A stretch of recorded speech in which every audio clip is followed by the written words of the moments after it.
Vous avez écouté l'analyse tout à l'heure du CSA avec ces chiffres quand même qui montrent que le mécénat culturel a plus de mal aujourd'hui. Comment vous réagissez ?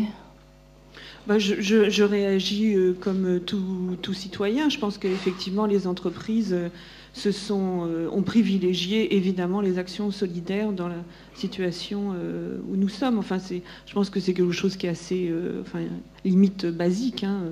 Donc je réagis comme ça. Après, au niveau culturel, je pense que ça a un impact vraiment important. Ce qui est un peu dommage, c'est que, pour moi, la culture doit être dans le projet de société d'un pays. Donc à partir du moment où on s'occupe moins de la culture, c'est peut-être aussi un peu un symptôme assez négatif, puisqu'on a toujours eu besoin de l'art et fait partie vraiment des superstructures mentales.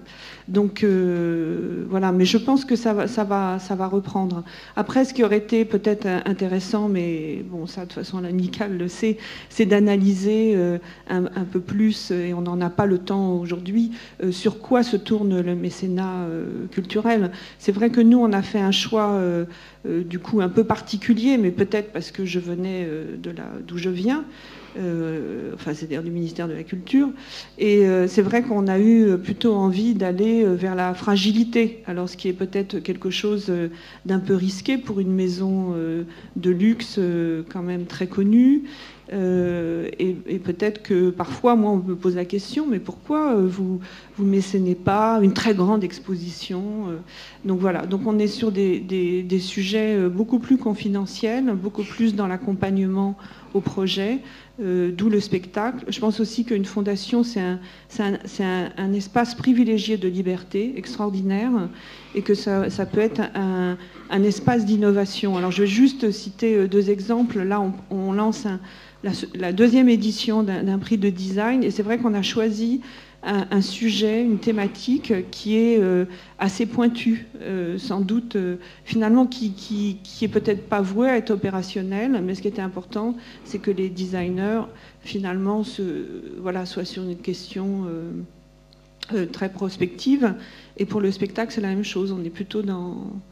Voilà. Enfin, soutenir l'intercontemporain, c'est pas... Et est-ce que là, je ne sais pas, est-ce que on vous demande en interne peut-être de justifier ces choix? Est-ce qu'il y a des programmes d'évaluation? Comment? Bien sûr. Oui. D'abord, on a un conseil d'administration. Oui. Et comme c'est une fondation d'entreprise, on a les dirigeants de la maison dans le conseil d'entreprise. Donc c'est vraiment le moment de vérité, d'adhésion ou pas, de discussion. Donc évidemment, on a des comptes à rendre. Vous avez le sentiment quand même que le mécénat culturel est un peu en danger, en tous les cas fragilisé actuellement? Non, moi je pense pas. Je pense pas. Je pense que c'est la diversité du mécénat culturel qui est en danger. Et c'est sûr que de toute façon, l'État a un rôle extrêmement important. Et ça, je suis aussi d'accord sur le fait que peut-être comment on peut dire, pas son désengagement, mais en tout cas le fait qu'il ne soit plus moteur, parce que moi je suis une génération qui a connu les années 80, où c'était vraiment dynamisme extraordinaire. Donc là, bon voilà.